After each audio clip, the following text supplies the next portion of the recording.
इस कड़ी में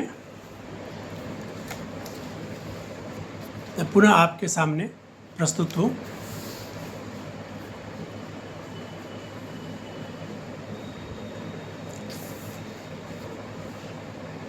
तो 32 साल के अनुभव का आपके साथ शेयर करना, कैसे करें अपने नन्हे मुन्ने नौनिहालों की परवरिश और उनको हम आगे बढ़ाएं।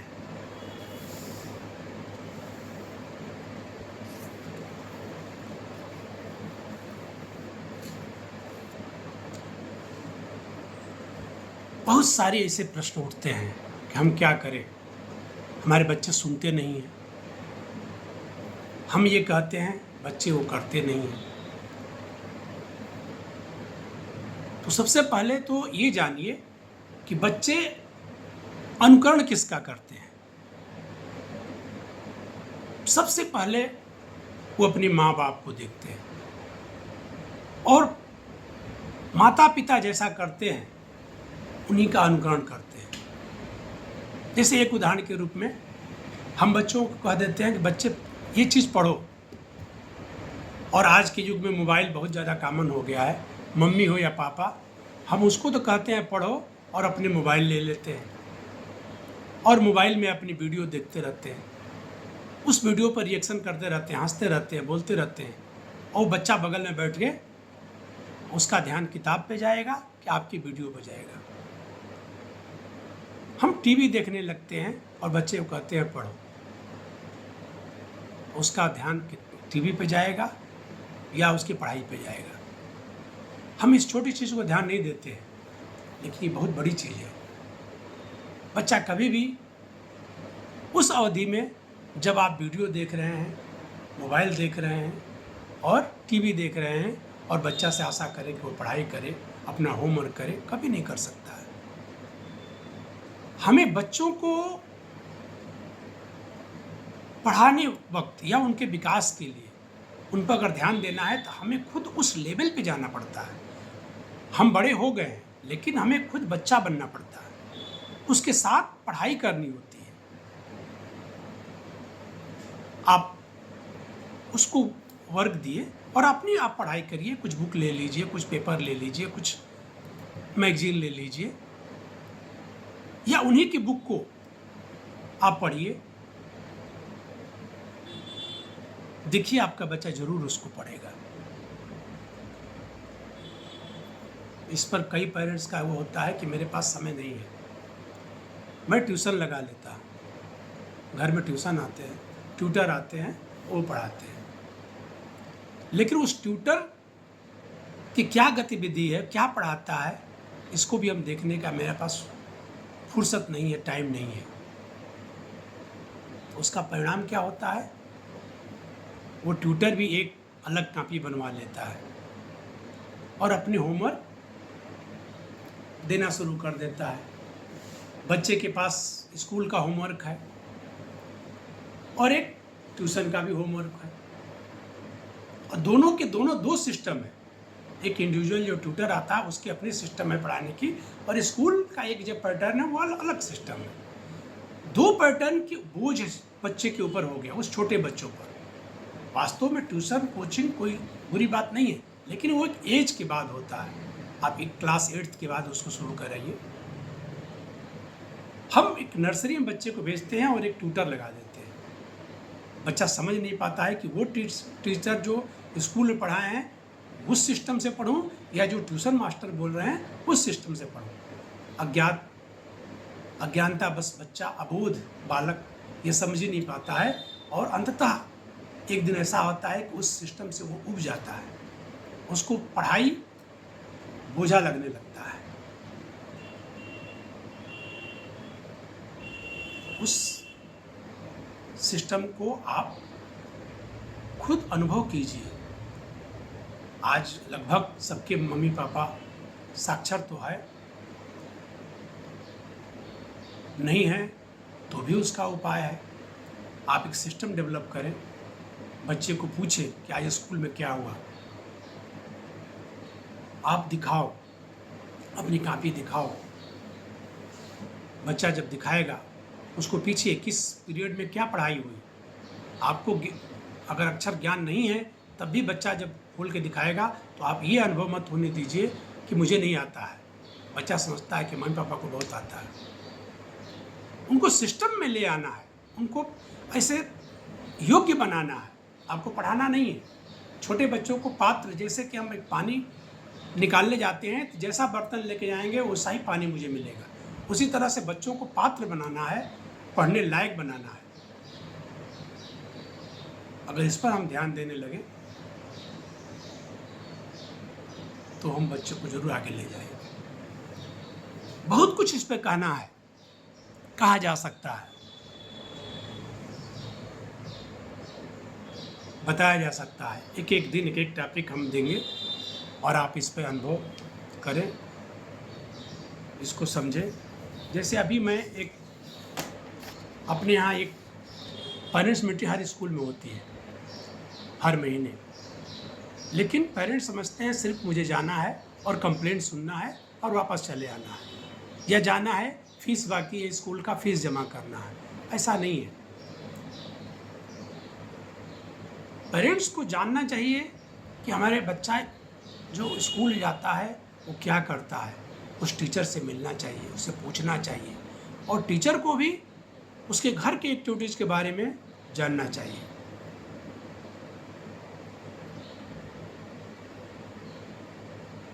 मैंने एक क्वेश्चनर इस पेरेंट मीटिंग से शुरू किया कि टीचर भी आएँ तो अपना व्यू प्रकट करें, टेस्ट दें कि वो घर में क्या क्या करते हैं। जैसे मेरा पहला क्वेश्चन था, क्या आप अपने बच्चे से प्यार करते हैं? इस सारे पेरेंट्स कहे हाँ। कौन ऐसा क्वेश्चन कैसे कह सकते हैं कि कोई मम्मी पापा अपने बच्चे से प्यार नहीं करता है? साधारण क्वेश्चन है, सब प्यार करता है। अब प्रश्न उठता है, प्यार करते हैं तो बनाने के लिए करते हैं या बिगाड़ने के लिए करते हैं? प्यार एक ऐसा है कि जो बिगाड़ता भी है बच्चे को और बनाता भी है। अब ये डिफरेंस बहुत लोगों को नहीं पता है कि क्या प्यार भी ऐसा होता है जो बनाता है और बिगाड़ता भी है? हाँ, ऐसा होता है, जो बनाता भी है और बिगाड़ता भी है। अब उसके आगे का क्वेश्चन है, यदि हाँ तो आप उसे बनाने के लिए या बिगाड़ने के लिए करते हैं? इस पर बहुत सारे पेरेंट्स हमको कहे कि ये क्या क्वेश्चन आप है, कोई बिगाड़ने के लिए करेगा? तो वास्तव में कोई बिगाड़ने के लिए नहीं करता है, लेकिन ऐसा वो करता है कि बच्चा बिगड़ जाता है। उसको पता ही नहीं होता है कि ये बिगाड़ने के लिए हम कर रहे हैं कि बनाने के लिए कर रहे हैं, और वो बच्चा बिगड़ जाता है।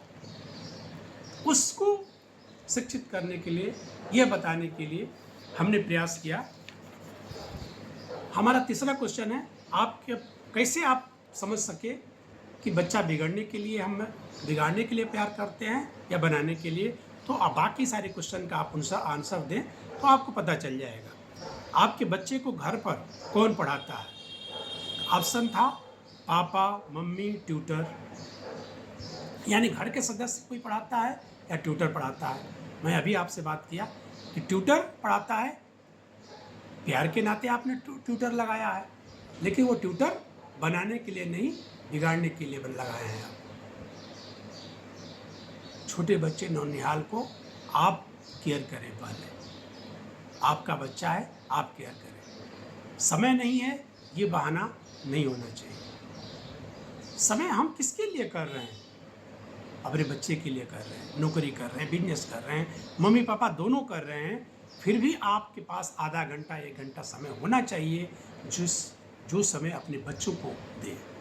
पैसा रुपया इससे कहीं ज़्यादा आपका समय उस 1 घंटा जरूर दें। अगर इसमें आप लिखते हैं ट्यूटर, तो आप बिगाड़ने के लिए किए। दूसरा है, क्या आप अपने बच्चे को पढ़ने के लिए समय निर्धारित किए हैं? बहुत लोग कहते हैं हाँ, कुछ लोग कहते हैं नहीं, कभी भी कह देते हैं जाओ पढ़ो, कुछ गलती किया जाओ पढ़ो, घूमने गया चला गया जाओ पढ़ो।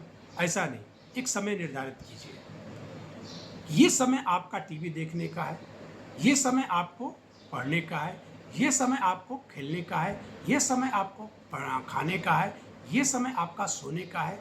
और मोबाइल भी, आज बच्चे मोबाइल के बिना नहीं रहेंगे, उनको समय दीजिए। ये समय आपके मोबाइल देखने का है, लेकिन वहाँ आप रहिए। मोबाइल में उससे क्या देखना है ये आप निर्धारित करें। ठीक है। फिर क्या आपने कोई निश्चित स्थान निर्धारित किया है पढ़ने के लिए? ये भी कहते हैं, कुछ लोग कहते हैं हाँ उसके लिए एक टेबल कुर्सी दिए हैं वो उचित है। कुछ लोग कहते हैं नहीं कहीं पढ़ लेता है। कुछ लोगों का होता है कि घर छोटा है, हमारा एक ही रूम है, हम कहाँ निर्धारित करें। लेकिन उसी में निर्धारित कीजिए कि ये समय है और ये समय ये स्थान आपका पढ़ने का है। अगर 24 घंटा वो स्थान नहीं कर सकते हैं तो पढ़ते समय आप एक समय उसको बनाइए, स्थान दीजिए कि वहाँ वो पढ़े। तो एक समय निर्धारित कीजिए और स्थान निर्धारित कीजिए। फिर हमारा नेक्स्ट क्वेश्चन है, क्या आप अपने बच्चों को प्रतिदिन कक्षा कार्य या गृह कार्य चेक करते हैं? कुछ पेरेंट्स का होता है हाँ, कुछ का नहीं। तो जो नहीं है वो बिगाड़ने के लिए किया। आप अपना निर्धारित कीजिए। आप जब आए घर में, आप 10 बजे रात में भी आए तो आप एक सिस्टम बनाइए कि अपने बच्चे का होमवर्क और क्लास वर्क चेक करें, देखें। कुछ लोगों का होता है बच्चा सो जाता है, फिर मम्मी को कीजिए। कोई तो उनके साथ होता है जो वो चेक करे और डेली ये रूटीन बनाए कि उसका देखें होमवर्क किया कि नहीं, क्लास वर्क किया कि नहीं, ये सिस्टम डेवलप करें। नेक्स्ट, आप अपने बच्चे को सुबह तैयार करते समय उसका बैग या ड्रेस चेक करते हैं? ये भी ज़रूरी है, क्योंकि बच्चा स्कूल तो चला आता है, उसके टाइम के अनुसार न उसके पास बुक होता है, न कॉपी होती है, न पेंसिल बॉक्स होता है, न कभी कोई पेंसिल नहीं होती है, कभी कुछ न कुछ प्रॉब्लम होता है जो बच्चा वो दिन भर नहीं पढ़ाई करेगा। तो आप उसको चेक करिए, उसके ड्रेस को चेक करिए, प्रॉपर ड्रेस में है कि नहीं बच्चा, प्रॉपर जो है बैग उसका है कि नहीं है, या आपकी ड्यूटी है, उसे आप चेक करें। नेक्स्ट,